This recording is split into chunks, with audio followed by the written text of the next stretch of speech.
Oh, there's cars going by everywhere. Hey, everybody. Welcome to another week of Wrestling with Wrestling. I'm Steve. Joining me, as always, the great Doc Gregory. Doc, how's it going? It's going well. Yes, I have my windows actually open today, and there's a lot of hustle and bustle. It actually is like the Dr. Seuss books. I swear I saw it on Mulberry Street. Other than that, I'm just sitting here. I'm organizing my Jolly Ranchers for the show. I got my apple, my blue raspberry, and my grapes. So I'm good to go here. And a full Mountain Dew. I'm ready to go. Let's talk some wrestling. Yeah! It's a beautiful day. I should probably have my window open, too. Yeah, so we're going to review Raw like we usually do, and then we have some non-WWE related wrestling shit to talk about as well with the current situation with TNA and what's going to happen to Impact and all that stuff. So we'll get to that in a few minutes. But first, let's run down Monday Night Raw from this week. Uh, Raw was live from Houston, Texas Mm. this week. What a Uh, joy. What a joy for Houston, Texas. You know, I mean, not a whole lot of fun's going on in Texas these days, so it's nice they can get some entertainment from time to time. yeah, give him some wrestling, distract him from all that shit going on down at the border and, you know, Yeah. all that, Rick, all that Rick Perry. Governor Prick. Uh, so Raw was in Texas this week in Houston, and they opened things up with the champ. The champ was here. John Cena came out and did the opening promo, and it started out like just sort of a typical John Cena promo. He's talking about how he doesn't care whether the fans boo him or cheer him. He's going to go into SummerSlam and he's going to fight Brock Lesnar and he's going to give it everything he's got. And he reminds us that he did beat Brock Lesnar when they had their last big match in 2012 at Extreme Rules, which is nice because I wasn't sure if they were going to try to make you forget that ever happened because they're trying to push Brock as like a monster, or if they were going to let Cena remind us that he fought Brock before and he beat him. Yeah, and he brought that up, and then Paul Heyman came out representing Brock, as I imagine that's how they're going to do it, so they can avoid having to pay through the nose to have Brock on every show, if Brock would even do that. So Heyman came out as the representative of Brock, and he kind of cut a promo on Cena. He repeated what he said last week, that Brock's going to hurt John. And I love that he kept saying victimize. Brock Lesnar is going to victimize John Cena. I thought that was really effective.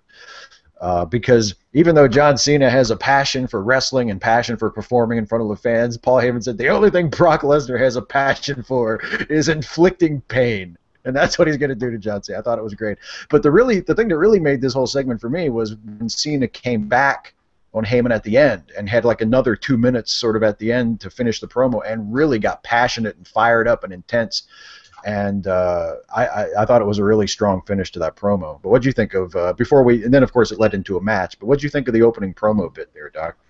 Yeah, I mean, they're getting a lot of praise for their strong promo there, both Heyman and John Cena, and you can actually tell through the crowd response that most time you get that. And I think a lot of times it has to do with it's just fun to do. You got to have the let's go Cena, Cena sucks chance. You got to have those people that Mm-hmm. are doing that. And which side do you choose? Which is more fun? But it felt like John Cena actually was talking from the heart about who he is, who he's always represented, and that resided in the fans. They actually were able to feel where he was coming from because what he says was everything he says is absolutely true. And it really ended up with I think the whole arena really cheering for John Cena at the end of that. Yeah. They weren't really booing him, and I think that was a testament to his ability for a good promo to get those fans back in his good graces. So yeah, it makes me reflect that maybe it's just fun to pick on John Cena because he's been there at the top, but we're not really saying. I always say it like with Hulk Hogan. I don't think he can work for shit, but I'm not going to take away from what he did in this business, and I certainly wouldn't do that for John Cena because just like Triple H, he's a workhorse. I mean, if you need to fall back on someone who can get the job done, John Cena is one of those guys, and you can't really forget that. And a smart wrestling fan knows that too. So when he really spoke from the heart Monday night, I thought it was a really good speech, and the fans as well did. So, and apparently everyone higher up thought that that was a really, really good promo spot for both guys.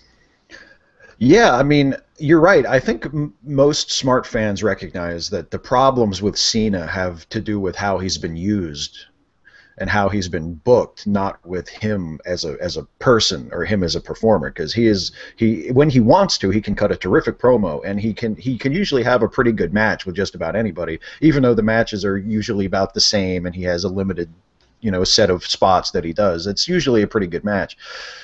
It's just that I think people are just sick of seeing him as like the guy. But he's a fucking hard ass worker. He always shows up. He runs. He's the top guy, and he works the house show circuit. He works all the TV tapings. He's always there doing something at pay-per-view. Does all kinds of media. I mean, he just works himself to death. So you can't fault the guy for that. So this led into another promo, actually, that led into a match. Cesaro came out and announced that even though he and Paul Heyman are no longer together as wrestler and manager, that he's not going to stand for John Cena standing there and talking bad about his friend, Paul Heyman. And then Cesaro makes fun of John Cena's clothes. He makes fun of his sneakers. He says, "You can't wrestle in those." Calls him.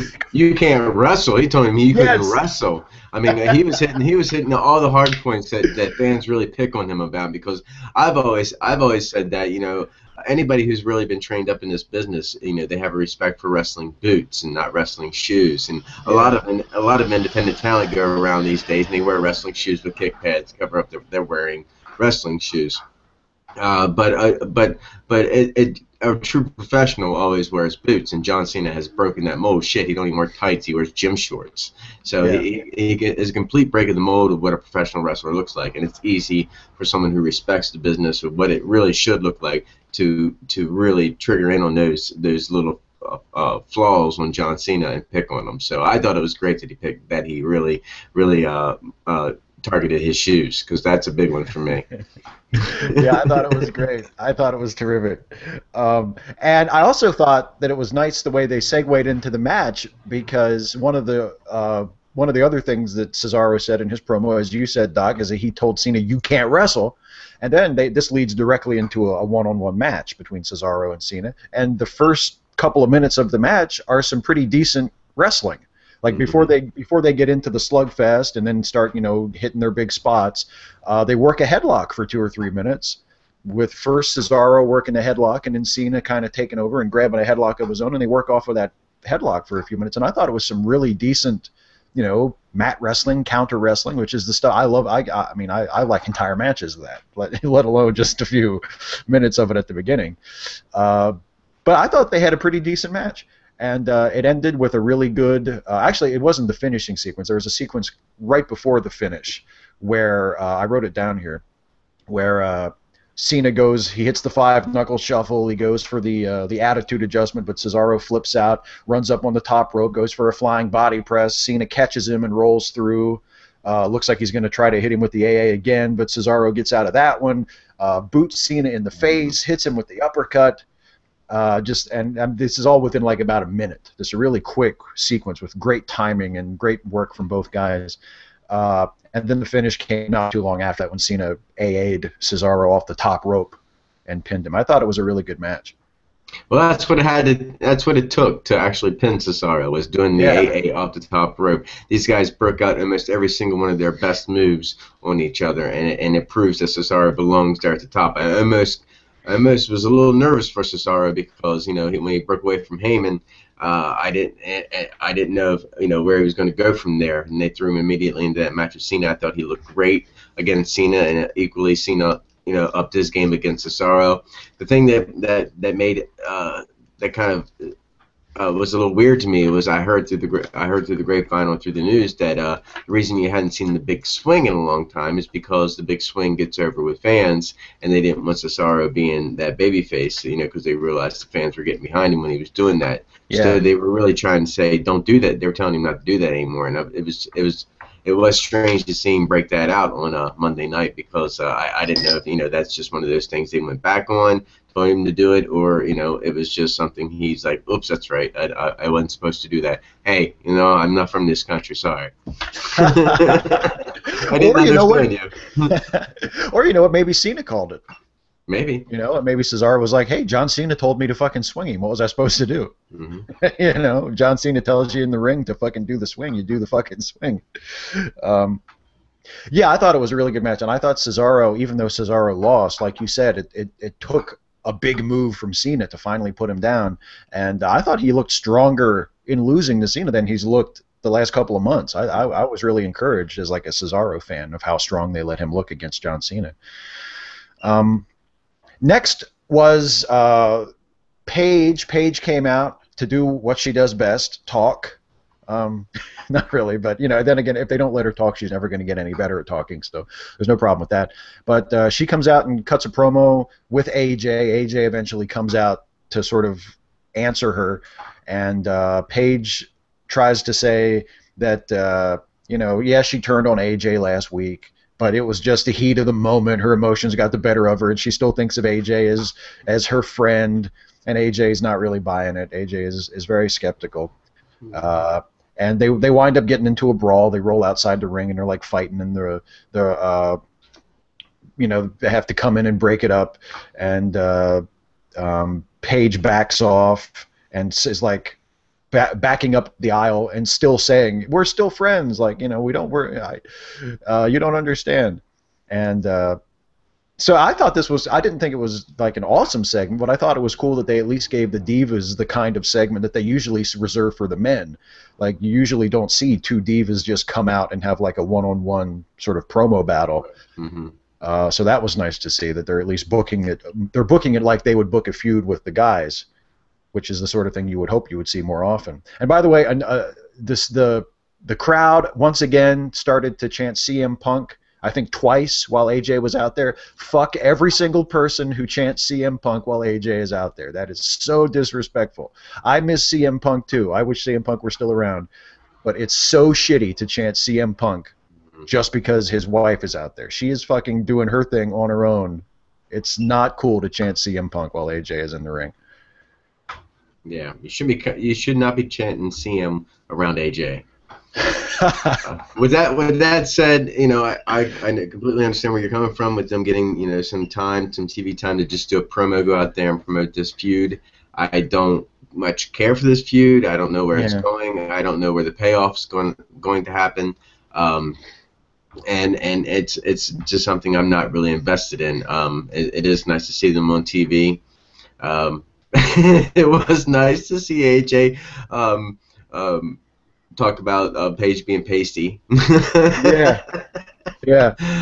So they got a good promo, but the storyline itself, I'm not invested in. I'm not interested in it at all. Yeah, I understand. I'm not. I think it hurts to have Paige keep doing this, trying to still pretend that she's AJ's friend.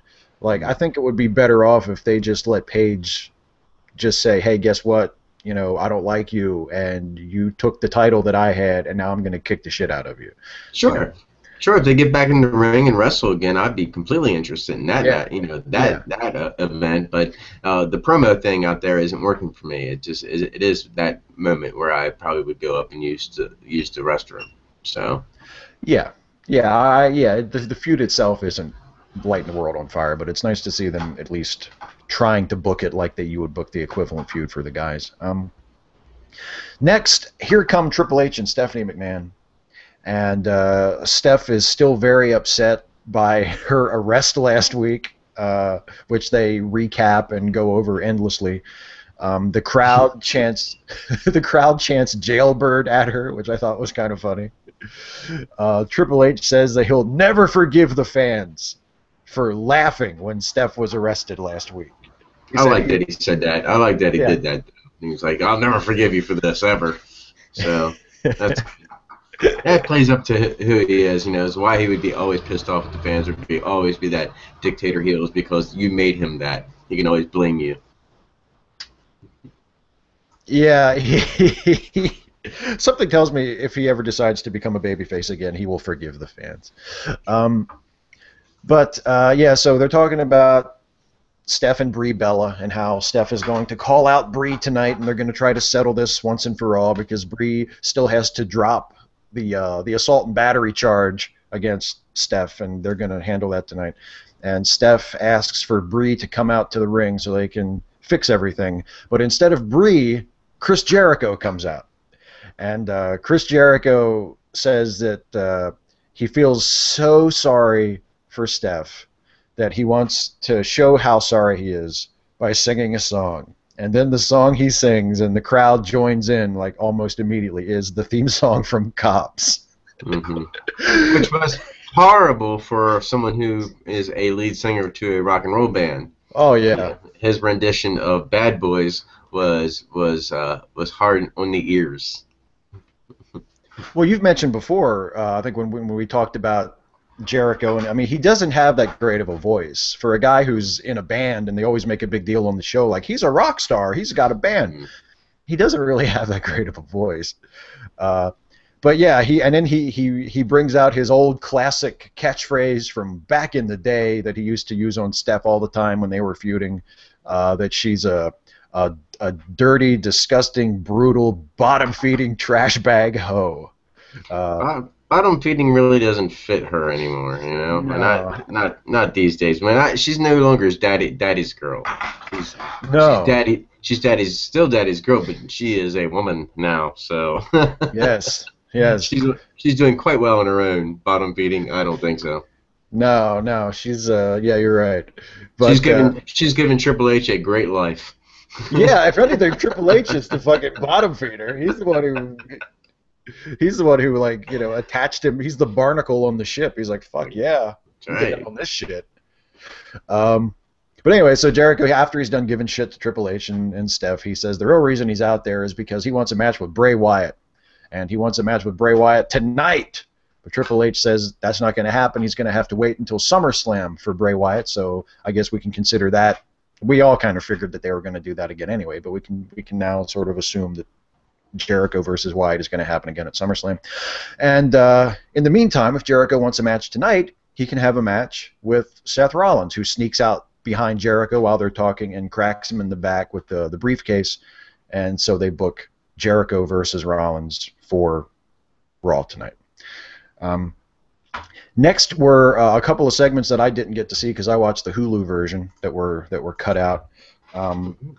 First was the six-man tag with Dolph and the Usos versus The Miz and Ryback. The good guys won that one. Ziggler pinned Ryback, and also the storyline element, or one of the storyline elements, was that Xavier Woods, Big E, and Kofi Kingston were observing that match. So it looks like they're really going with those three, with Xavier more in the manager role, and Kofi and Big E is like a tag team. Throw the black guys together. They were sharply dressed, and this was a great 6-man tag. Of course, you had you did have the Usos out there and Dolph Ziggler. I thought the finish was really really good. He caught him out of nowhere with his I guess what's called the zigzag. Yeah, the zigzagger from Ziggler. But I do have I do like Ryback now. I think that they have proven themselves to be a team that you can rely on, and with saying that, they'll probably break them up next week.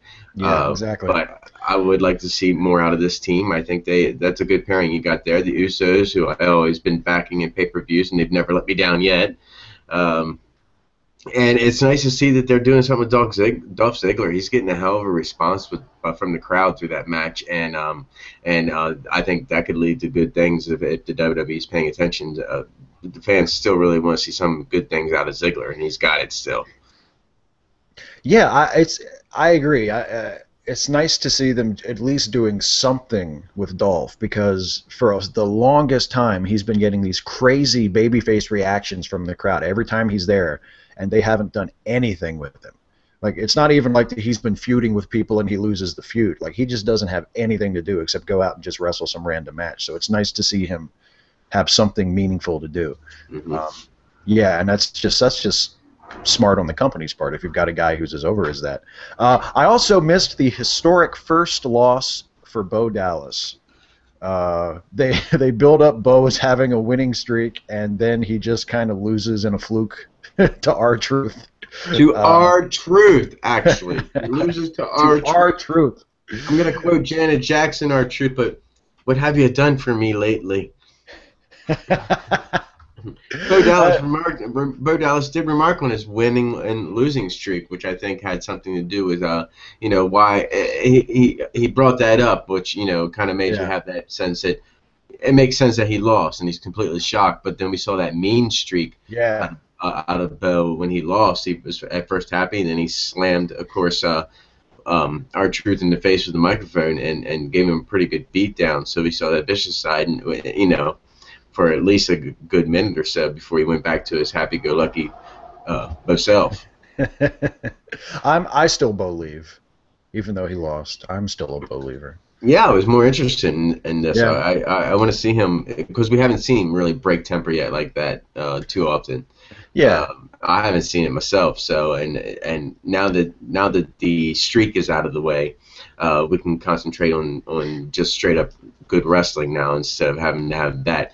Because you have no idea how long you can get caught up in the streak. The yeah, Undertaker got caught up in the streak. Bill Goldberg got caught up in the streak. So it's just I think it's a dumb thing.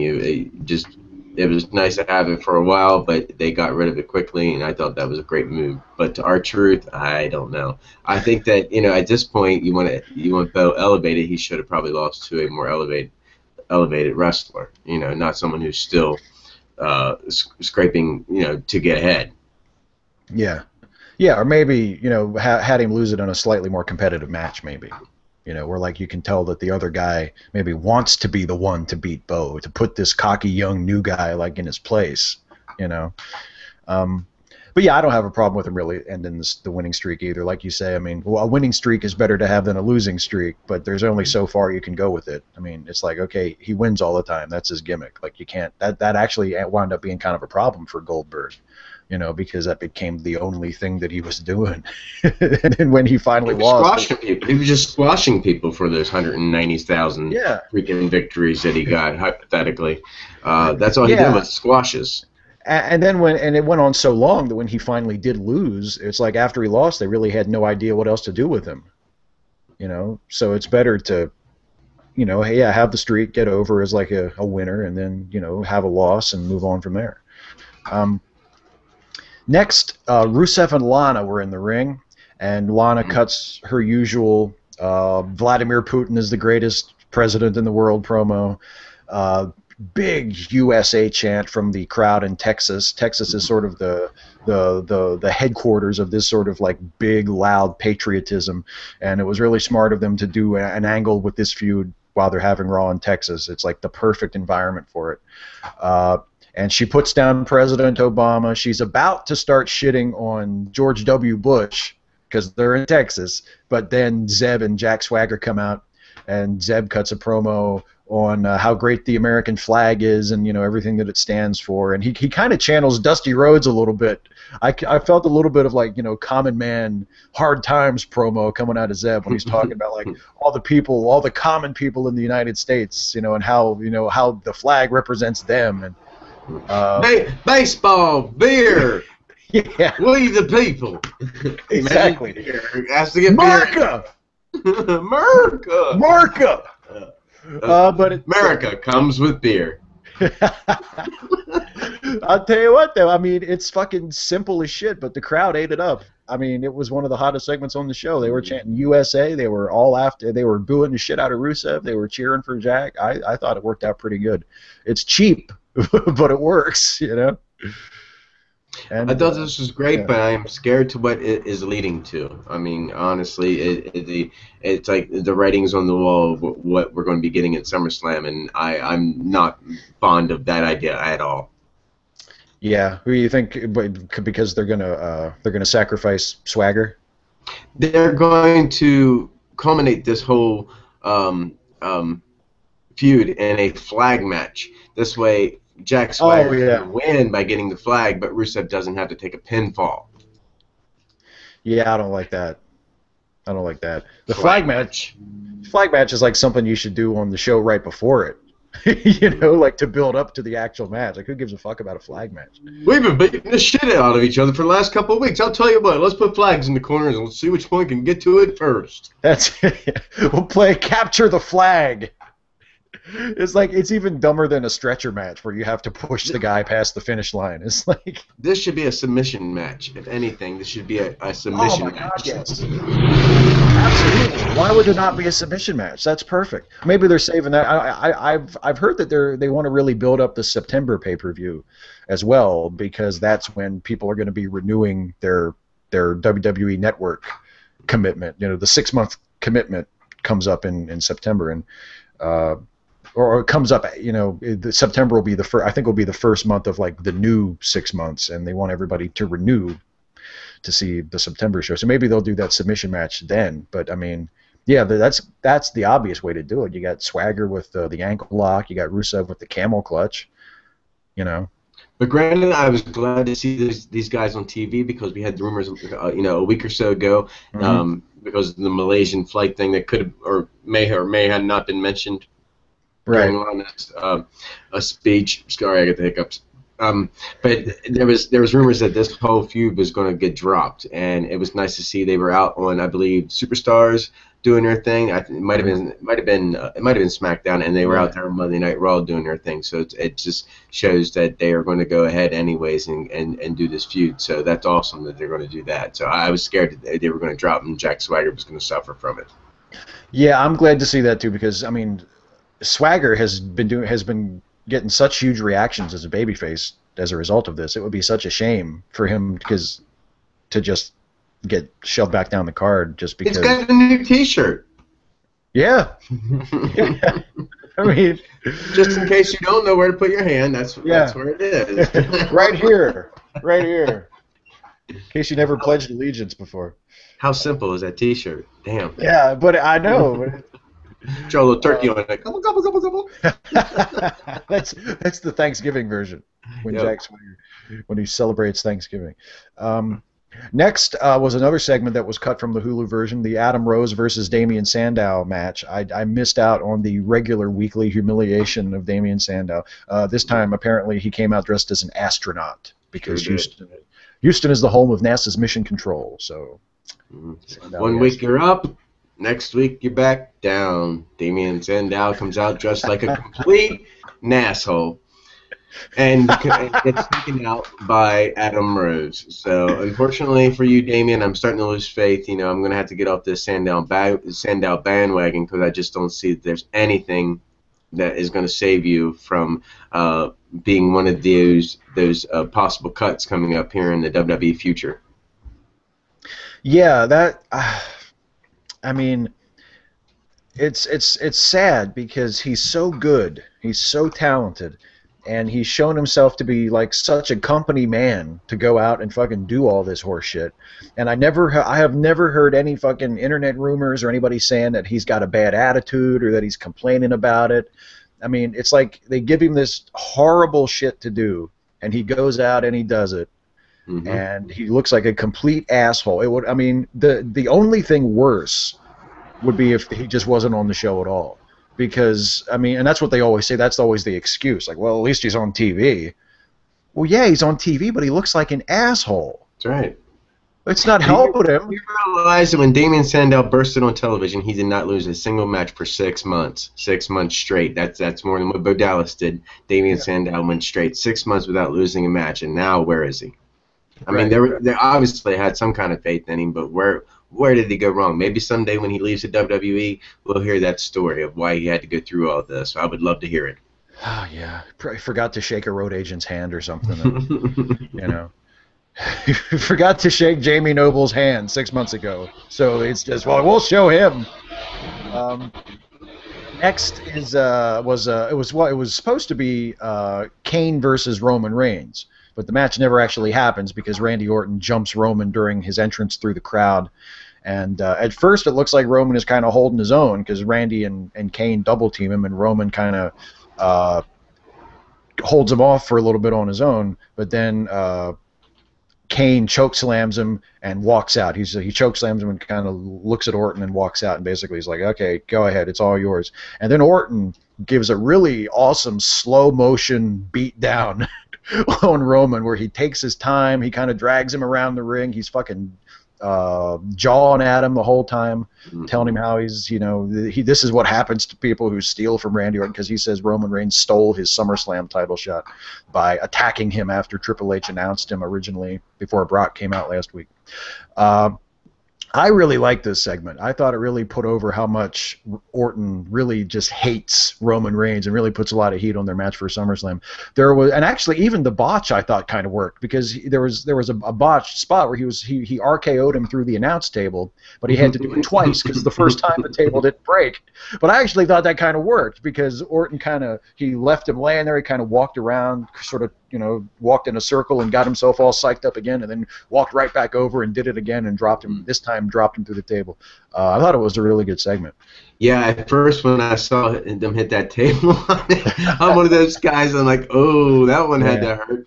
And you saw that moment where Randy Orton checked on Roman Reigns to make sure he was okay. You saw that. If you're paying attention to it, ladies and gentlemen. And I'm usually one of those guys that, you don't try it again. If it failed the first time, don't even try it again. Yeah. But he took a breather, and he showed that look on his face, like, oh, what the hell, fuck it. He goes back over and does it anyways. I'm like, that actually, he played that off really well. And they've been doing this match on live shows, and it hasn't really gotten like a whole lot of positive feedback. But the beatdown we saw on Monday night was very methodical. Like you said, it was slow, and it made Randy Orton look like he could possibly beat Roman Reigns in the ring, because at this point, the way Roman Reigns is going, everybody thinks there's no way Randy Orton can beat him. So we need to put Randy Orton in a position where it looks like he can tear apart Roman Reigns. This was a great angle here. Yeah. Yeah, and I mean, I usually feel the same way about if you mess up a spot, like, for Christ's sake, don't do it again. I mean, then it looks even worse. But I think they probably needed it for the highlight reel. Like they needed that spot. They needed that shot of Orton RKOing him through the table for the hype reel for the match. So he was like, "Fuck, I got to do it again." Like, I bet you that if you were not watching Monday Night Raw, you will never see it again. Oh, I'm sure. If they had done it on, if they had done it on SmackDown, you never would have saw it to begin with. They would have cut it out. They would have just used the second time. But it's like, as Vince McMahon always said, you can't mess up on live television. So I guess it's supposed to happen. Randy Orton meant to blow the spot, so he could do it again. The way I see it, not like if you were really involved in a fight. I mean, I'm talking about a real drag down fight. Yeah. Not everything is going to go to your liking. So sometimes you might throw a punch that only glanced some. Oops, that didn't fully contact. That was a bad punch. Shit happens. Whatever you might plan might go awry. So I look at that in wrestling as well. You go for that table, but you can't guarantee that table is going to break. I love it when the ECW pulled out like those hard old school tables that weren't like even pre-bent or anything, and they would not break. They were just some hard ass tables. Did you? It reminded me of. I think it was. I know it was. It was on an episode of Botchamania. It was that tables match from Booker T's promotion where the table just would not fucking break, and it was a table match, so they had to break the table to finish the match. Like, it was the only table they had. Actually, I think they might have gotten another table at some point, but like they just could not put the guy through the table. It was a one-on-one match, and it was obvious there was, the guy who was supposed to go through the table, and he just would not go through it. He slammed him, he suplexed him, he powerbombed him, he put it up in the corner, he hip tossed him into it, all kinds of shit, and the fucking table just would not break. And as soon after the second time, the crowd started getting into it because they're like, "Oh shit, this is crazy! Like, they can't break this fucking table," And the match is over. Like, they've done the whole match. They're at the finish. They have nothing else to do. And they just have to keep coming up with table spots until we can finally break the fucking table. It was, Orton got off easy compared to that. Next was another match that got cut for the Hulu version. Actually, the two matches got cut for the Hulu version. The Diego versus Fandango match, with which Diego won by pinfall, and he also had Summer Rae and Layla in his corner. They're kind of doing that. Summer Rae and Layla are like in the corner of whoever Fandango was wrestling. And El Dorito, he was there too. Yeah, El Dorito! And then they also cut out the Divas tag match with Naomi and Natalya versus Cameron and Alicia, which Naomi won for her team by getting Cameron to tap out.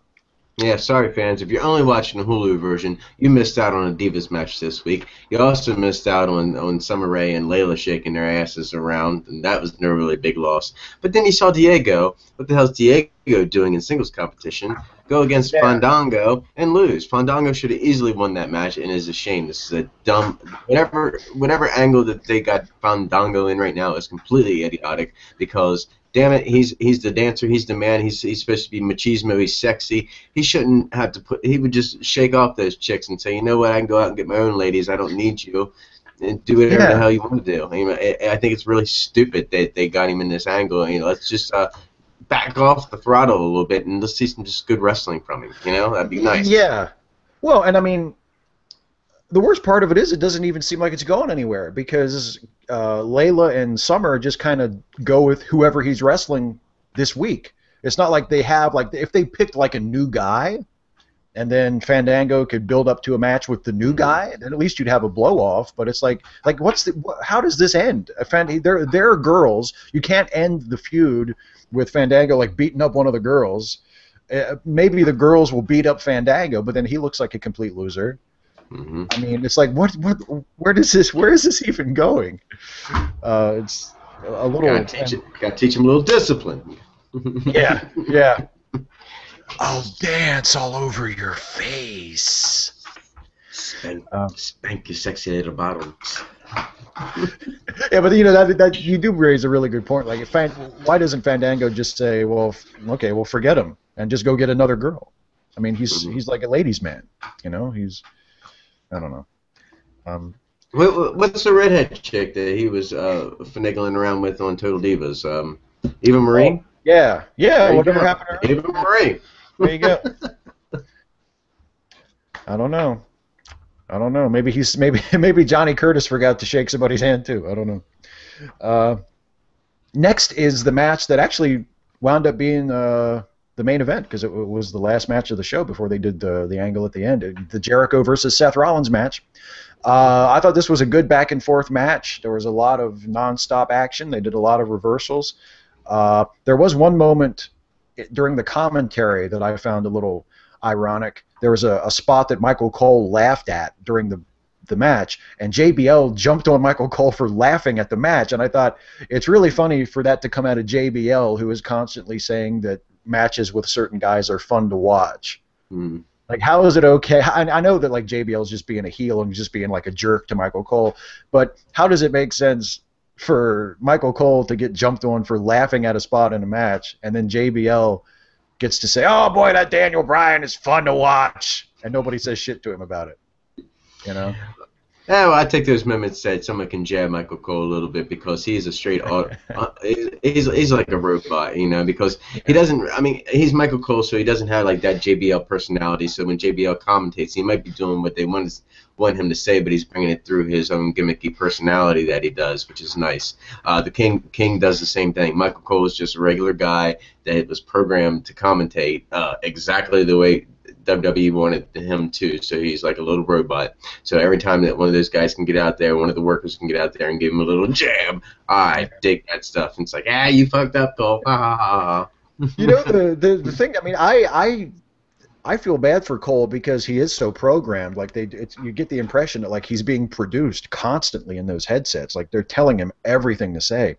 And the few times I've seen him give interviews, like outside of the WWE, he seems like he's pretty sharp. He's pretty smart. And, if they did kind of give him a longer leash and just let him figure out for himself what he wanted to say, he probably wouldn't do that bad. I'm not saying the guy would be fucking Gordon Soley, but, he probably wouldn't be that bad. but it's just like he's just constantly being fed every single line, and then having, okay, push the WWE network, push the app, tell them which fucking hashtag to use when they tweet about it. It's like, Jesus. Why Can don't you you put just a fucking call the match? why don't you put a ticker tape across the bottom of your fucking screen? These are tweets. This is where you can sign up for the network. This is, Yeah. the hashtags. Just put that shit across there and let the commentators do what they are supposed to do and commentate the fucking action. Yeah, talk about the match. Like, why is it so? I will never understand why they do that. Like, and it's nothing new. They've done it for 20 years, but I will never understand why WWF, WWE has their commentators not call the match while the match is going on. Or if they do call the match, it's almost like they happen to look up and notice what was happening. Like they're talking about fucking Twitter, and then somebody gets a near fall, and Michael Cole's like, "Oh, he almost got him." Anyway, back to Twitter. It's like, Which is a shame because if you're a kid and you grow up on the WWE like I did, I was lucky enough to know like what headlocks were and pretty much what moves were called. But nowadays WWE is trademarking moves and renaming them, and they're calling them whatever it needs to be called. So when you grow up, that's all you're going to know those moves by. You're not really going to know what that move's called. The only way you would really know what the move is if you actually got in the business. WWE is ruining that by not educating educating fans on what moves really are. It's their own brand of that move. I would rather hear the technical term for maneuvers that wrestlers do, not something fucking made up and trademarked. yeah, yeah, I agree. And I mean, and it just makes the whole product seem smarter. I mean, because yeah, like the Walls of Jericho is not a move. That's just what Chris Jericho calls it. If you ever heard the phrase "elevated Boston Crab" on WWE TV, which is a more technical name for that move, it just sounds a lot smarter. That's why I always liked in ECW. They would always, Taz had his choke that he used as a submission finish, and he called it the Taz Mission. But Joey Styles also made sure to call it by the judo name, the Kata Hajime. Mm-hmm. Made it sound like he knew what the fuck he was talking about. Joey. He's been stuffed into the WWE warehouse making videos. I miss that guy. Me too. Me too. He was a great commentator. I mean, he's. It's a shame that. I mean, again, even though I have nothing against Michael Cole, I think he does the best job he can. But it's a shame that if somebody had to take over for Jim Ross, that it wasn't Joey Styles, because he was really terrific. I mean, he had the passion for the business. Yeah. And the knowledge, like he can call a match. He knows what moves are. He can and make it exciting. Like it's not just like, oh, he's going to suplex him and there. Yeah, sure. Yeah, when the action was hot, you got that in his voice, that excitement, and I love that about Joey Styles. I mean, he's actually feeding you and making you feel how, and not just what the excitement you're seeing, but what it's doing for you. So you should be like on the same level that he is because he's trying to gear up that excitement. Yeah. Joey Styles was great at that. Yeah, he was terrific. It's too bad. I mean, he seems like he's doing okay with the WWE.com stuff and the warehouse videos and shit. I mean, but it's a shame that you've got like this. Other than Jim Ross, probably the greatest the greatest play-by-play guy of his era, and he's not doing it. Like he works for the company and he's not doing it. Anyway, back to this match with Rollins and Jericho. They have a pretty good match, good back and forth. Rollins looks like he's about to finish. He goes for the curb stop, but Jericho gets out of the way. Goes for the Walls of Jericho. Rollins gets out of that. Jericho hits the code breaker, and then out come the Wyatts. And the Wyatt family runs in. Rollins gets the hell out of there. And they do the pretty much standard 3-on-1 beatdown. Wyatt's on Jericho. He gets hit with Sister Abigail. Bray goes, follow the buzzards. And I wrote down that Bray really needs to win this match at SummerSlam, because as much as I love Bray and I love the Wyatts, and their matches lately have kicked ass, it seems like the crowd is starting to get tired of this stuff. Yeah, I agree. He's that little train that could, and he's on that last little puff trying to get up that hill. So this is it. It's all or nothing, brother. You gotta you gotta throw this dog a bone, or the dog's going to go hungry. Yeah, it's got to be a good match, and Bray's got to win that fucking thing.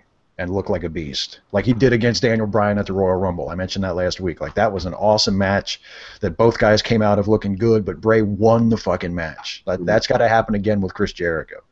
Yeah, I think he did. I think he did Jericho a favor because Jericho came back in. He wanted to make Jericho look strong, like he's a viable contender. So Bray put him over. So now he owes Bray one. So hopefully we can get that done. Yeah, hopefully. I think so. I mean, Jericho has been pretty good the last few years when he does these comeback runs about putting people over. I mean, it's not like he comes back, at least it doesn't seem like he comes back for his own ego or to, look good on the new guys. Like, he usually ends up putting new guys over. And I think that's what will happen. I hope that's what will happen. Next is the, I say it kind of sarcastically, but it's actually true. It's the moment we've all been waiting for, the confrontation between Stephanie McMahon and Brie Bella. That's how they closed the show this week. Steph comes out again, and this time she's not interrupted by Chris Jericho. This time Brie Bella actually comes to the ring to join her. I thought it was really cool how Brie entered through the crowd, and they played her music, but they played her music a little late, as though like it took the sound guy a second to notice her, that she was coming in through the crowd. I thought that was a nice touch. Made it feel a little bit more realistic. Somebody's listening to our show. I know, right? You can call either Doc or myself, and we will be happy to give you booking suggestions. So anyway, Brie comes out, and the whole idea is that Steph wants her to drop the battery charge that she got arrested for last week. And Brie is not really too enthusiastic about that. She calls Steph a rich bitch. Steph says she doesn't deserve to be treated this way, and Brie says, "You deserve to go to hell!" I mean, what is up with this? I distinctly thought we were PG, and it's like the wrestlers are using they're getting a little bit more violent. They're using a little bit more language. We're hearing ass and hell and bitch, and I know we hear that on common TV, but for someone who really does a lot for children, and you want to have PG, and you have all these people that you need to report to your shareholders. Oh, I don't understand. It seems like they're on the verge of wanting to break that mold again. So they did say they got a huge announcement coming up soon that's gonna rock the wrestling world. It's gonna reshape it. Yeah, we're going back to TV 14. Yeah. So she calls Steph a bitch again. She says she deserves to go to hell, and then Steph says she really wants her to drop the charges. So Brie says, "Well, okay. Here's the deal.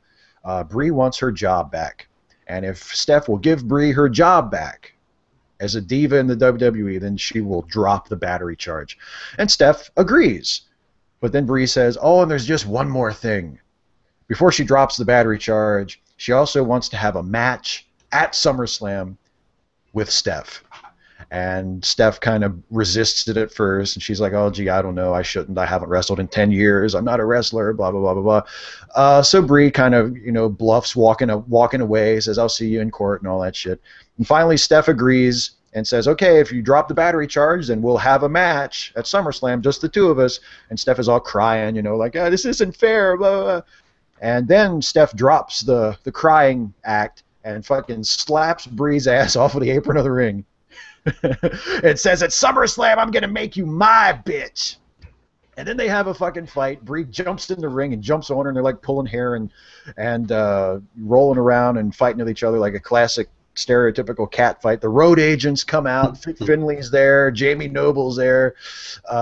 And they pull them apart. And I love that the last thing you hear on the show as they fade to black is the live crowd chanting as loud as anything you've heard all night. They're chanting for Jamie Noble because he was the road agent that was in the ring, like, holding back Brie. They recognized fucking Jamie Noble, and they chanted for that motherfucker to the rafters. And that's what you heard when the show went off the air. Now, I believe he is from Texas. Yeah. He trained down there in the Shawn Michaels school, I think. Yeah, and, good for him. Joey Mercury got his moment last week, and now Jamie Noble gets his this week. And I wrote in my notes, there are two very important things that I noticed about this.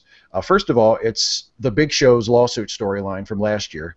It's the exact same thing, except instead of asking for, a title shot, to drop a lawsuit, Brie is asking for a match with Steph to drop the assault charge, but it's the exact same storyline. The other thing is judging by this closing segment, this is the hottest program on the show right now.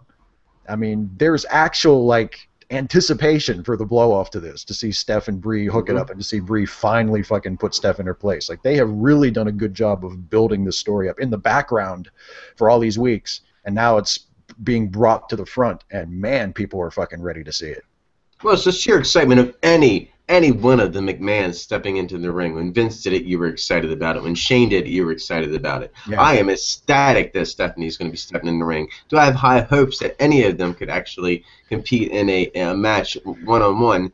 I mean, I don't believe so. Brie Bella cut a little interview with Michael Cole on WWE.com, and she's pretty much at her last resort. This is what she had to do, and which doesn't make any sense, because you realize that that's not what you had to do.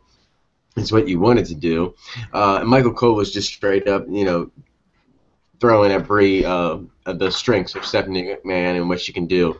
And the one thing that Brie neglected to say, and you should go over to WWE.com and check out this interview, the one thing she neglected to say is, like, Stephanie might have all that power. She might be cunning, and she might, be able to do whatever she's got to do. But I got more ring time than that bitch. Yeah, I'm going to kick her ass. Yeah, that's true. I mean, the Bellas have been wrestlers, like, full-time for years. Like, you would think, Steph, yeah, you're right. Steph did say, I haven't been in the ring as a wrestler for 10 years. And, yeah, Brie is like a former Divas champion. She should be ready to fucking kick Steph's ass. Yeah, so I thought it was a really hot way to end the show. And, again, I'm like, I'm happy to see it, but at the same time, it's, like, kind of surprising. Who would have thought that, what are we, like, 3 weeks out from SummerSlam, and the hottest program on the show is Stephanie McMahon versus Brie Bella. Like, as of right now, that's the biggest match on the show. I mean, I know that Cena and Brock is, like, going to be huge, but as far as this show tonight, it was all about Steph and Brie. Because we love you, fans. We can't bring you CM Punk, but we'll bring you AJ Lee. But we can't bring you Daniel Bryan, so we're going to bring you Brie Bella. We're exactly. going to bring the girlfriends of the guys you really want to see in the ring. Exactly. We're going to put them in top storylines. Yeah. So, yeah, but so I thought it was a good show overall. I enjoyed this week's episode of Raw.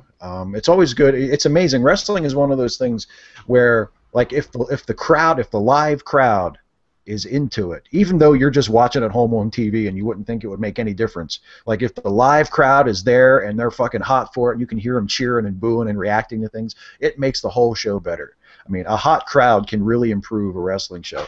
And they were really, the crowd in Texas was really into this show, and it really made it a fun show to watch. So I guess I should say thank you, Texas. For something? Thank you! You know what? I'll tell you what. I talk a lot of shit about Texas. I've said some not so nice things about Texas in the past, but I will give Texas this. They've got some awesome pro wrestling crowds, and they always have.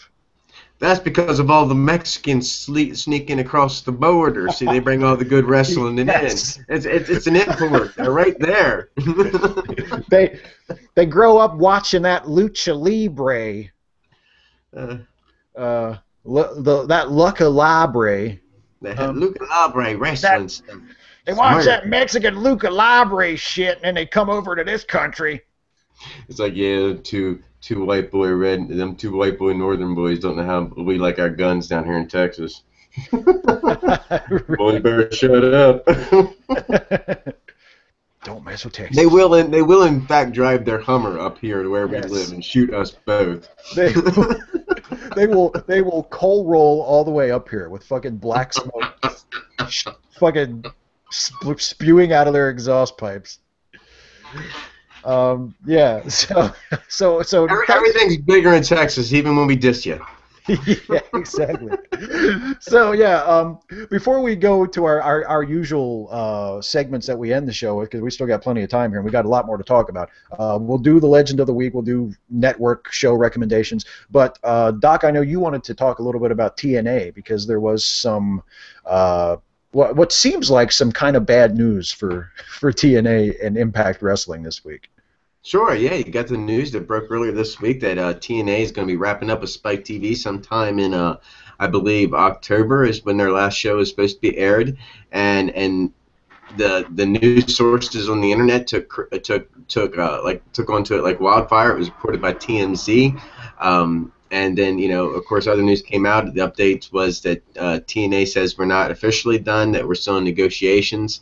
And that was on their side. Spike TV pretty much put out a memo that stated, why don't you mind your own fucking business? We don't talk about that kind of stuff when you're in the middle of negotiations, which is, I understand that too. But so, I mean, the news is still early, but I don't understand it. I mean, maybe the writing is on the wall. A lot of it, the rumors have to do with Vince Russo still was employed with TNA, and Spike TV is not very fond of Vince Russo. But honestly, who is anymore these days? Unless you were a guy made by Vince Russo, you're probably not a Vince Russo guy. So it kind of looks like Vince Russo has once again, to me, could possibly ruin yet another wrestling organization.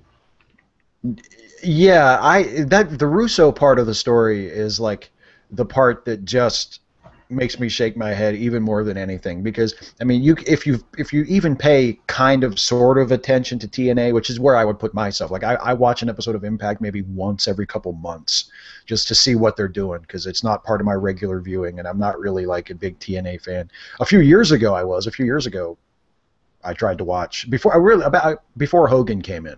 I tried to keep up with TNA because I liked a lot of what they were doing. But yeah, they've been in trouble for a long time. They left the Impact Zone, and then they realized that taping TV on the road was too expensive, and by the time they wanted to go back to the Impact Zone, Universal Studios had rented it to someone else, and they couldn't go back to the Impact Zone. They cut a bunch of their top talent. They let Hogan go, which was a good move on their part, probably, because he didn't help them at all. And they let AJ Styles go, and now AJ Styles is over in Japan, fucking having the best matches of his career, and everybody's talking about how fucking awesome AJ Styles is. And Jeff Jarrett's gone and getting ready to start his own company. Kurt Angle's probably gone at the end of his contract in October, I would guess. I mean, nothing official, but I would guess that's what's going to happen, whether the company goes out of business or not. So they've been in trouble for a long time. And now you hear that Impact has probably been canceled from Spike TV, and that one of the reasons is that they hired Vince Russo without telling the network. And I just think, like, what the fuck is, like, I'm convinced if there's ever a nuclear holocaust, after the bombs have fallen and the dust has settled, there will be cockroaches and there will be Vince Russo, and Vince Russo will be booking a cockroach wrestling company. Hey, don't count out Paul Heyman. Paul Heyman will be there too. Paul Heyman will be booking the other company. There'll be two cockroach wrestling companies. Paul Heyman will be booking one, and it'll be awesome. Vince Russo will be booking the other one, and it'll be fucking horrible. See, Paul Heyman will still fuck you, but he'll fuck you in a way that makes sense to the business. At least he done it the right way. Exactly. It's not that Paul won't screw you over. He will. He totally will. But he at least does it for the business. That's right. But yeah, I mean, the Vince Russo thing just...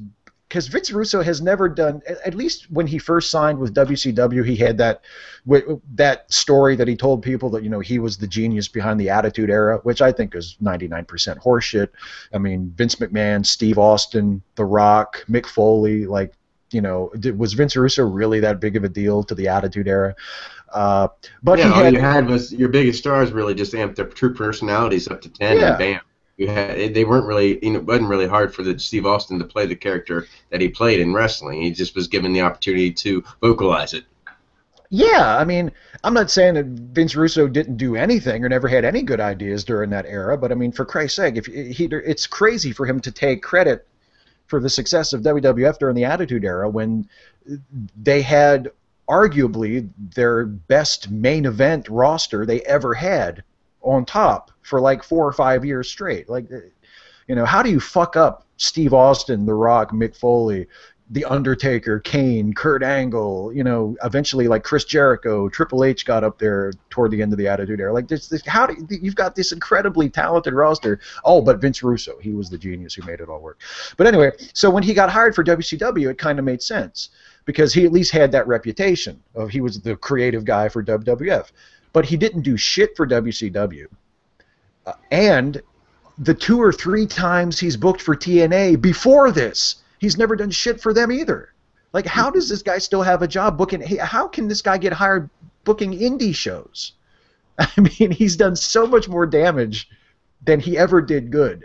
And if this winds up being the straw that broke the camel's back, that Spike said, you know what, fuck you guys for hiring Vince Russo again, especially without telling us. I mean, what a perfect ending to TNA if they get shit canned and end up going out of business because they hired Vince Russo again. I thought what the amount of money we were shelling out to Ric Flair and Hulk Hogan would have put us out of business, not some mealy-mouthed guy who never belonged in the business in the first place. You know, like, if you ever see a wrestling organization that has just a crude, rude, dominant, like overnumbered a clique in their storyline, that probably right there is a stamp of Vince Russo. You know, when it comes to DX, you got the NWL. He tried to put that mark on TNA. So it's like he likes these little like cliques that just take over complete control of your organization. Yeah, and I mean, if you've ever heard him talk about like his booking philosophy on podcasts or whatever, like he was a guest on Steve Austin's podcast about a month ago, and it was actually an interesting show. But Russo is full of shit, you know, and he just has a different philosophy than I have. I mean, he says things like the opposite of what I would say. Like Russo says he doesn't like having matches that last through the commercial break. Because he says that if you cut to a commercial during a match, then that means that it's not important. And to me, it's exactly the opposite. To me, if you have a long match that you cut to commercial and you come back from commercial and they're still fighting, it means that these guys are really having an awesome competitive match. Mm-hmm. You know, it doesn't mean that, because everybody knows that it's a TV show and that you have to cut to commercial. Like, that's just the way it works. It doesn't mean, like, if they cut to commercial during a baseball game or a football game, it's not like you're sitting at home going, well, this game must not be important. They're cutting to a commercial. People aren't that fucking stupid, you know. But yeah, WWE does a great time. WWE has great timing when it comes to commercials. You can always feel one coming. Yeah, exactly. They lay out the matches with commercials in mind. Mm-hmm. I mean, so that they hit like a slow spot when it comes time to cut to the commercial. But yeah, so the Russo thing kind of blows my mind, and it's just a shame if this does end up being the end of TNA. It's just a shame, even though I wasn't a big fan of the company for most of the time it was around. Because as much as I like WWE and as much fun as we have talking about Raw every week and the pay-per-views and as awesome as the WWE network is, and I mean really is, if we go back to having one national wrestling company, which I mean we pretty much do now, but at least you could go to TNA. You know, at least the option was there, even though it was a big step down. At least there was another wrestling company you could go to that had a national television show, that at least did some live event touring. You know, if that goes away, it's just going to be a really shitty time to be a wrestling fan until something else comes up to fill that vacuum. You know, whether it's Jeff Jarrett's promotion or maybe Ring of Honor gets a little bit more attention or some completely new company. I mean, you got to figure something will come along eventually, but until it does, you know, it's just going to kind of suck. And it's going to suck to be a wrestler too. Because to be honest, I mean, WWE's not going to. I mean, 90% of those guys over there have no shot of ever getting into the WWE. Not at this point. Not at this point in their careers. They would take the Dudley Boys back, I'm sure. They would take the guys that they know can at least deliver. Yeah, well, it's like we talked about. I remember maybe a couple months ago we talked about when AJ Styles first left, and I mean AJ Styles was probably their biggest of the stars they made in TNA. He was probably the biggest star, and WWE made really no serious attempt to sign him at all when he left. He went to Ring of Honor. He's in Japan now, and he's on fire. Like he's having matches in Japan that I haven't actually got a chance to see any of them, but the word on all of them is that he's just fucking killing it. He's wrestling. Well, I think WWE's playing is smart because they want him to do that, because that's a way to build your star up, not just here in the United States, because they definitely look at their international tours. Because as soon as his contract was up in TNA, WWE did a little special thing of a little top 10 of things of guys that you never knew were in the WWE. Oh yes, yeah, And they put AJ Styles on there. And when the cover was on your Facebook, if you are on their Facebook page, you noticed that the cover was for AJ Styles. They made a point to make him that cover photo for that. yeah. So it's like, I was like, see, you are definitely interested in AJ Styles, but you're buying your time right now. Because one, you're having money woes, and two, he's going to even be a bigger star if you let it go out there and do its thing for a while, because he's in a great market right now for that. Because you just made a deal with what's his name, Kenta. Yeah. And he's a huge international star, and he's going to come over here, and I'm going to be interested in what they're going to be doing with him when they finally sign him, because like Taka Michinoku, it's like sometimes it doesn't pan out as well on the American public or the American fan base. So it'll be interesting to see how that goes. Yeah, they just signed Prince Devitt too, who has mostly been a star in Japan. He's from the UK, but he's mostly made his name in Japan, and it's the same sort of situation. It's like, what are they going to do with him? I mean, he's phenomenal. He's an incredible worker, just as Kenta is. But it'll be interesting when they get to the point where they really have to start building around the guys and girls that are in NXT now, because now they've still got a good while yet, even though fans are starting to kind of tire out on them. You know, Cena and Orton are, they're not spring chickens anymore, but they're not so old that they're ready to retire. They'll be around for a while yet. But when they get to the point where they have to go with the NXT guys, most of those guys are small. Most of those guys, like Sami Zayn, not like a huge guy for a wrestler. Adrian Neville, not a huge guy for a wrestler, but an awesome talent. So when they finally have to bring these guys up and say, okay, these are the stars now, it's going to be kind of interesting, because WWE has never really had a main roster that small before. But almost all of the prospects they're signing are relatively small guys.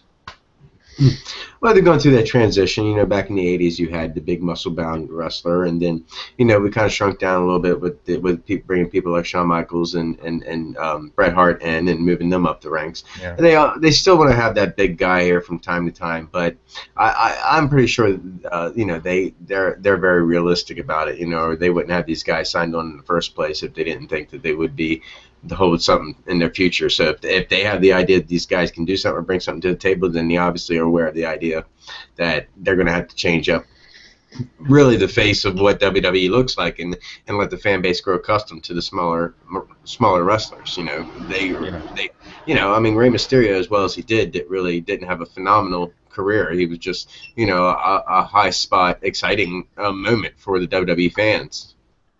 Yeah.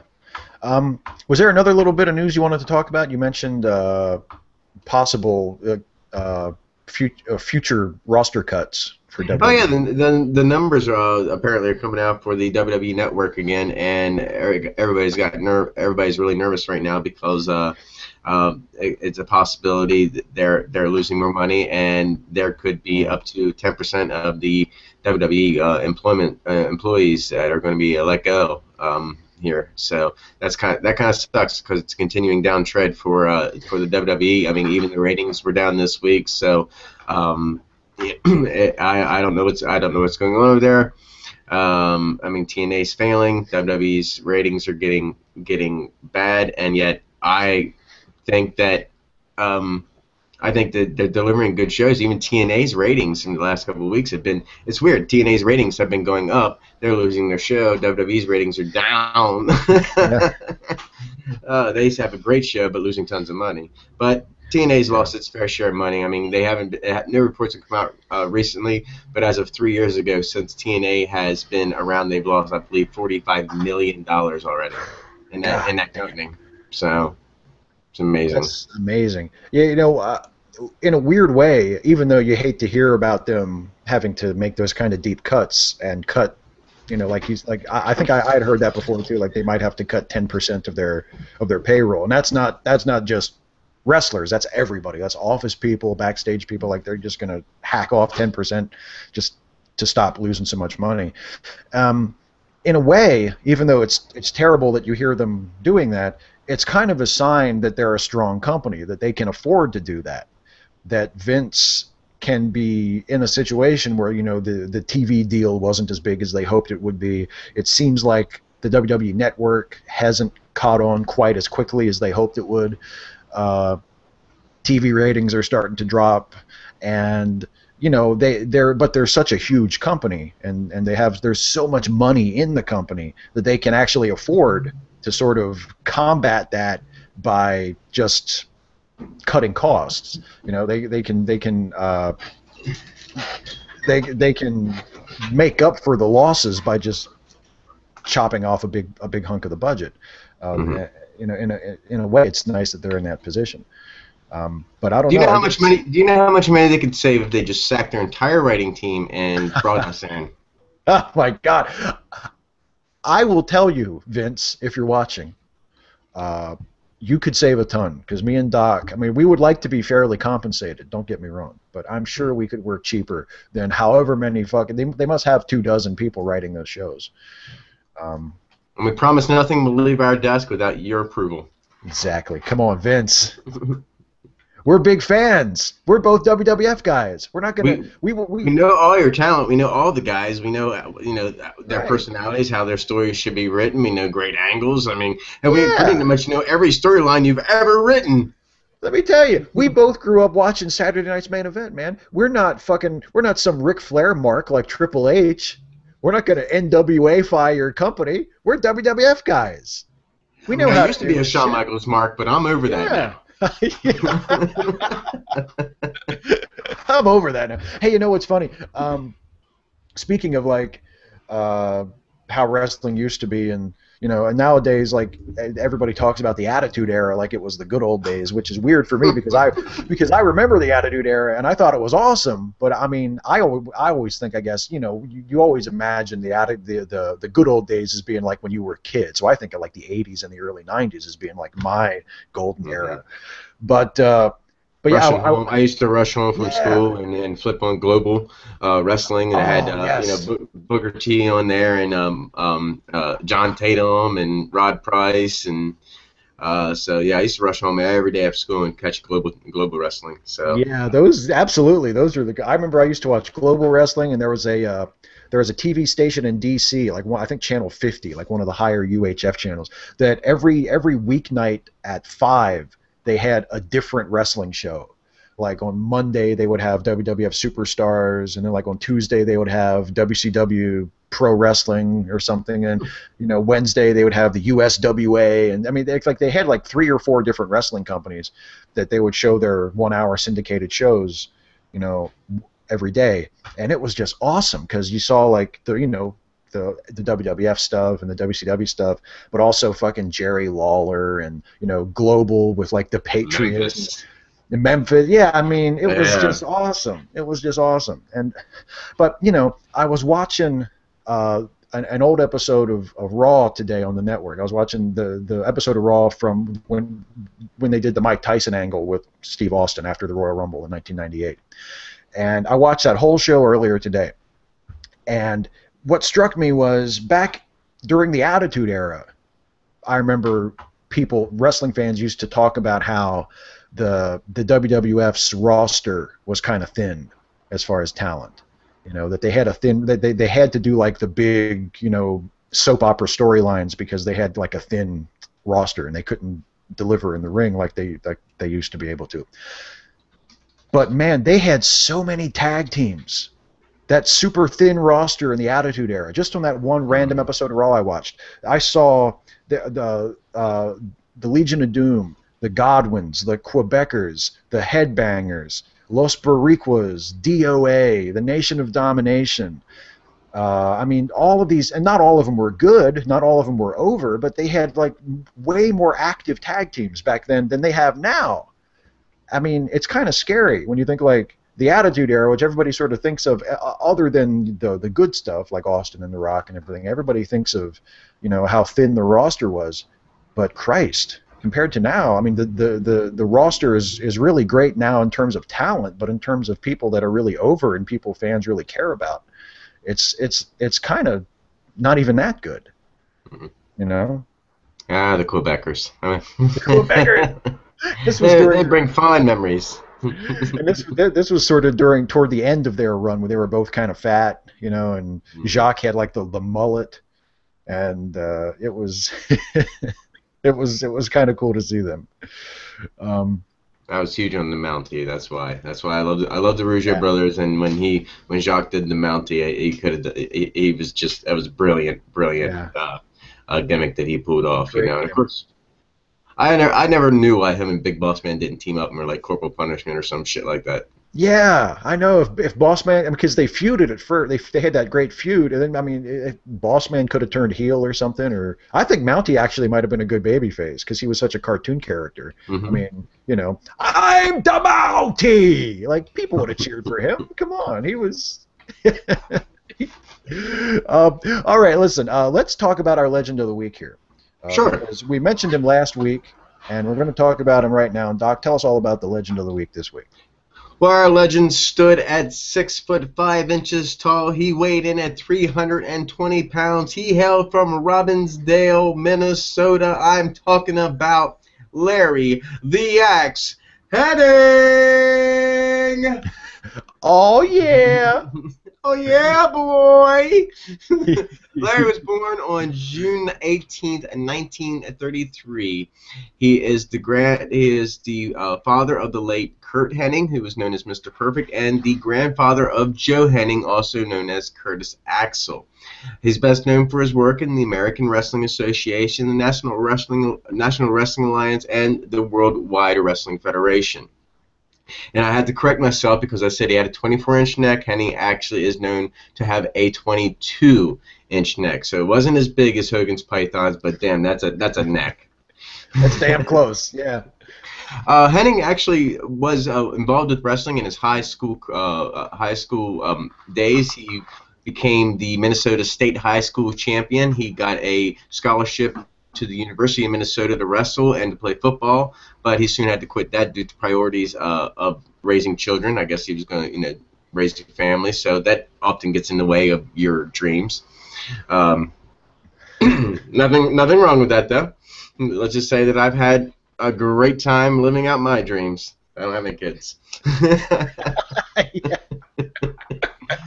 In 1963, Hennig entered the AWA under the tutelage of Vern Gagne. He eventually found some main event success and shared a brief tag team championship reign with Duke Hoffman, but in frequently losing to rougher, more experienced wrestlers, began questioning the scientific style instilled into him by Gagne and looked toward a different approach. Of course, this is when he wanted to get to be a little bit tougher, a little bit more brutish. In 63, he left the AWA to go to Texas, and this is where he ran into Harley Race. And the two got into a great friendship. They respected each other, and they got into a new tag team. Harley Race then went by the moniker Handsome Harley Race, and Larry Hennig took on the moniker of Pretty Boy Larry Hennig. They were a cocky villainous tag team with a penchant for breaking the rules to win matches. They quickly became top contenders, and on January 30th, 1965, they defeated the legendary tandem of Dick the Bruiser and the Crusher to capture the AWA World Tag Team Championship, becoming at the time the youngest tag team champions ever. Race and Hennig continued to feud with the Bruiser and Crusher and other top teams for the next several years, amassing 3 title reigns in the AWA. They also would take a trip over into New Zealand, Japan, and Australia, where they became the first tag team champions of the International Wrestling Alliance in June of 1966. Just before leaving Japan, they would drop the titles to Mark Lewin and Dominique Danucci. I love saying that. Dominique Danucci. Dominic Danucci. Again. Race and Hennig returned to the U.S. in the fall of 1966, starting back at the bottom of competition, which is where you should fucking start if you've left the business for a while and come back to promotion. You do not start at the top. You smell what I'm cooking, WWE? Batista. Jericho. As they climbed the ranks all over again, they finally received a title shot on January 6th of 1967 and defeated Bruiser and Crusher in Chicago, Illinois. This would prove to be their final reign as the AWA Tag Team Champions. A rather infamous knee injury would contribute to Henning's retirement from wrestling. On November 1st, 1967, during a tag team match in Winnipeg, Henning was in the middle of lifting Johnny Powers as another opponent rammed into him from the front. As he dropped Powers to the mat, Henning found that his knee had bent inward. Despite severe damage to the cartilage and tendons, he refused to go to the local hospital and instead had Race drive him 500 miles home to Minneapolis. The injury ended. Yep, yeah, I know, that's insane. That's the testament of well, the testicle fortitude of a man. Sometimes, it is amazing what you can go through. But I wouldn't want to go to a hospital in a strange city either. I'd want to go home. being stuck in a strange city you don't know of, being handled by doctors you have no idea of. Of course, that is very familiar to my hospital these days. Never mind. back to Larry. The injury ended their last title run. The AWA allowed Harley Race to select another partner to defend the championship, and Race selected Chris Markoff, who had occasionally appeared in six-man tag matches with Race and Henning. Race and Markov dropped the titles to Pat O'Connor and Wilbur Snyder in their first title defense. In March 1968, Henning would return to once again wrestle alongside Race. After several years at the top of the tag team division, however, Race would leave in December 1968 to pursue a singles career in the NWA. Henning was immediately partnered with Lars Anderson for the next 3 years. In the mid-1970s, while competing in Florida, Henning teamed for some matches with Race. 1972 had Henning paired with Dirty Dusty Rhodes, who was then a heel. And in 1973, Larry worked as a singles star, feuding with Vern Gagne and son Greg. Henning made a face turn on August 10, 1974, at a TV taping in Minneapolis, now sporting a full red beard and calling himself the Axe, when he saved the High Flyers Jim Brunzell and Greg Gagne from an attack. The event had Henning opposing his former allies Nick Bockwinkel and Ray Stevens and manager Bobby Heenan, as they sought out the Flyers during an episode of AWA All-Star Wrestling, which I was happy to grow up with AWA All-Star Wrestling. Moment, I'm telling you, that was some great moments in wrestling back then. We got to see people before they were the WWE legends. So this moment would be featured in the Spectacular. If you get the WWE Spectacular Legacy of the AWA, you can actually see this moment that I talked about with Crusher and them saving the Flyer. So it's on that DVD. That was released in 2006. If Steve, you've never seen it, I have it. If you would like to borrow it sometime. Oh, I have it. It's awesome. That's an awesome DVD. Also, just wanted to make note that during this time, Henning also appeared in independent film, The Wrestler, where he faced Vern Gagne at the Cow Palace in the opening match. In 1976, Henning formed a semi-successful team with Joe LeDuc. So there's a good name, Joe LeDuc. When Harley Race returned to the AWA in 1984, he wrestled Henning's son Kurt, a match that was fueled by Larry Hennings confronting his former tag team partner at the end of a match. The following year, Kurt's first major push would be alongside his father in a feud with the Road Warriors. The Hennings were unsuccessful in their bid to win the tag team titles, but proved to be worthy opponents, an attempt by the AWA to raise Kurt's clout amongst fans. It was during this time that Kurt became one of the biggest stars of the company, and Larry's career came to a close. Before Larry's retirement in 1985, however, the Hennings would win the NWA Pacific Northwest Tag Team Championship. And his post-career, just want to say Larry's actually owns a successful real estate company in St. Cloud, Minnesota, and he stays active in the promotion of professional wrestling, and he also dabbles in commodity futures, specifically CME Dairy. So, he was known for his finishing moves, which was the elbow drop. An elbow drop, very simple, and a running forearm smash. Nicknames, of course, for the Axe and Pretty Boy. He has won the AWA Midwest Tag Team Championship one time with Lars Anderson, the AWA World Tag Team Championship 4 times, once with Duke Hoffman, 3 times with Harley Race. He is former NWA Western States the NWA Brass Knuckles Champion. One time, he's the NWA Pacific Northwest Tag Team Champion, one time with Kurt Hennig. He was the IWA Tag Team Champion one time with Bobby Windham. He is in the class of 2006, and he has won the Luthez Award in 2013. Great man, and he has sprouted a great family in the Hennigs, and I would love to see his grandson aspire to the legendary status that both he and his son or his father, Kurt Hennig, have gained in this business. So hats off to you, Larry the Axe Hennig. It has been a pleasure talking about you, sir. Boy, and one of the real legitimate tough guys that there's ever been in wrestling. I mean, you mentioned that knee injury. That just by itself makes him kind of a fucking gritty son of a bitch. But I mean, just a badass, just a guy. One of the guys that, like, back in the day, a lot of the wrestlers back in the 60s and 70s were like this, like the kind of guys that if you saw them hanging out like at a bar in the town after the show, you just kind of knew they weren't the guys you wanted to fuck with. He was just a big, thick, mean fucking guy, just a guy who could really take care of himself. That's funny. I didn't see a motorcycle parked out front. What the fuck's that big burly guy doing in here? Exactly. One of my favorite. In the back of the VW bus. Yeah, exactly. The guy from Minnesota who was like down in Louisiana who you just do not want to fuck with. But yeah, one of my favorite Larry Hennig stories is there's a somewhat famous tag team match that he and Jerry Blackwell had with the Road Warriors when the Road Warriors were still really young. And when the Road Warriors the Road Warriors always kind of had a reputation for being stiff and being kind of reckless.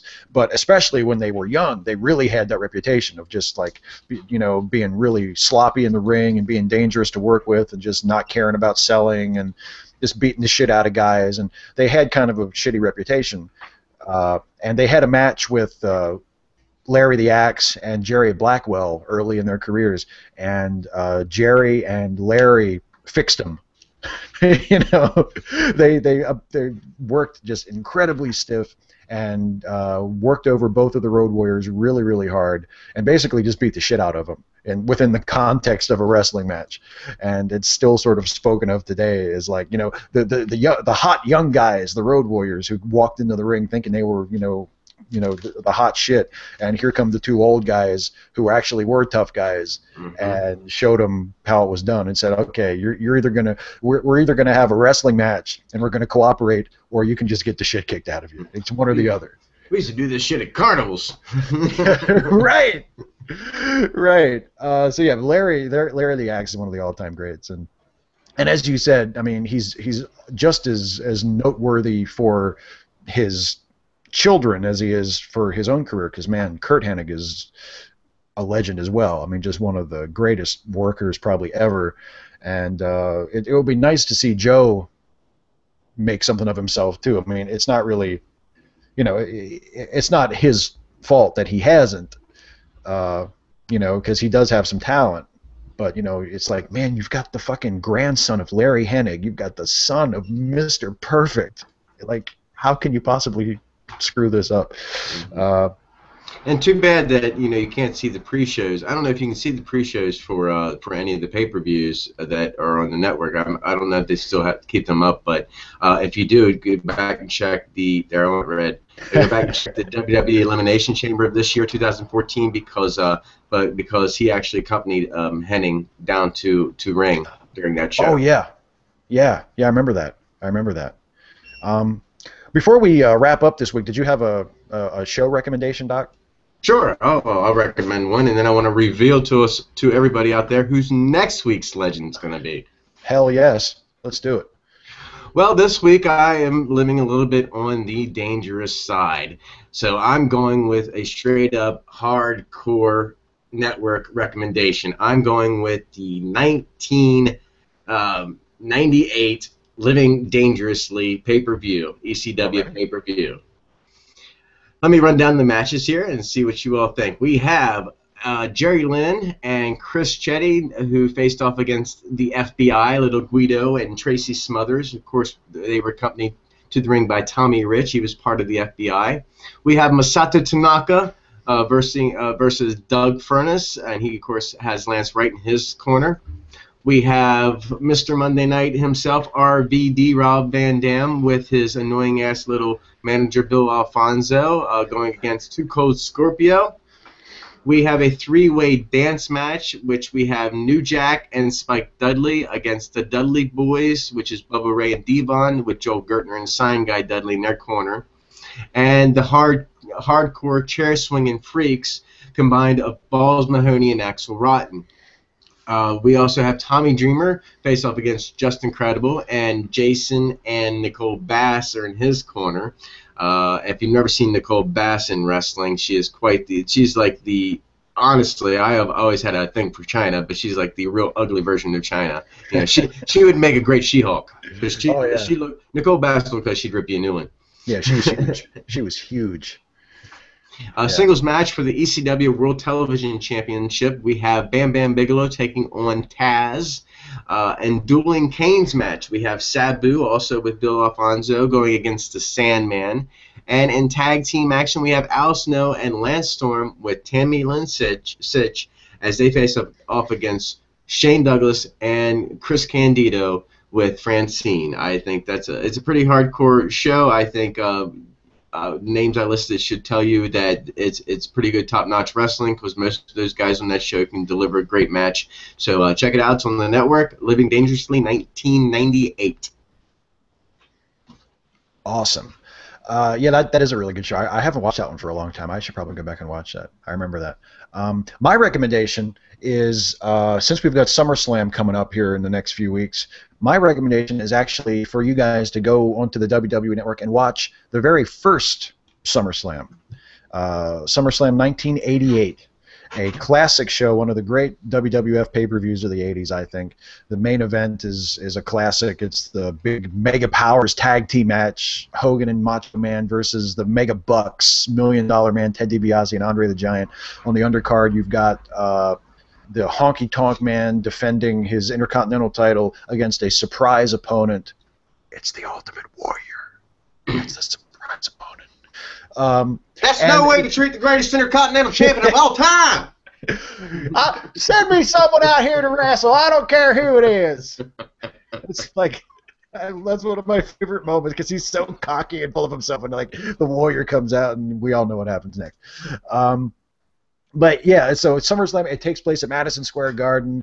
You get the relatively rare announce team of Gorilla Monsoon and Superstar Billy Graham. You don't get those two guys working together on pay-per-view very often as the announcers, but it happens at SummerSlam 88. It's just wall-to-wall. I'm not going to run down the whole card for you, but just from start to finish, it's an awesome classic 80s WWF show. And the first SummerSlam, and one of the best SummerSlams, I think. And leading up to the next SummerSlam coming up in a few weeks, it's a good show to check out and refresh your memory. So before we get out of here this week, Doc, did you want to announce next week's Legend of the Week? I certainly did. My next week legend is from Krakow, Poland. And if I say Poland wrestler, there can be no one other than I could be talking about than Polish Power himself, Mr. Ivan Putski. Nice. Hell yeah.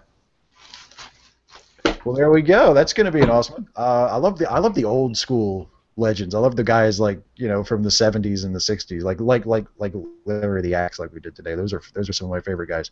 They don't make them like that anymore. Well, they got great road stories. It's not just shampoo, rinse, repeat, shampoo, rinse, repeat. That's what the WWE wrestlers have to do these days. It's the same thing night in and night out. Old school wrestlers would tell you it's the same thing night in, night out, but they had great nights. Awesome. Okay, so next week's Legend of the Week, Polish Power, Ivan Putski. That's going to be awesome. So that's it for us this week, guys. Thank you, as always, for watching. Doc, thank you, as always, for joining me to talk wrestling for another hour and a half. It was a pleasure, as always. So long, farewell, Auf Wiedersehen, goodbye. Right. I'm not going to sing. I'm just going to say thanks for watching, and we'll see you next week. See you later, everybody.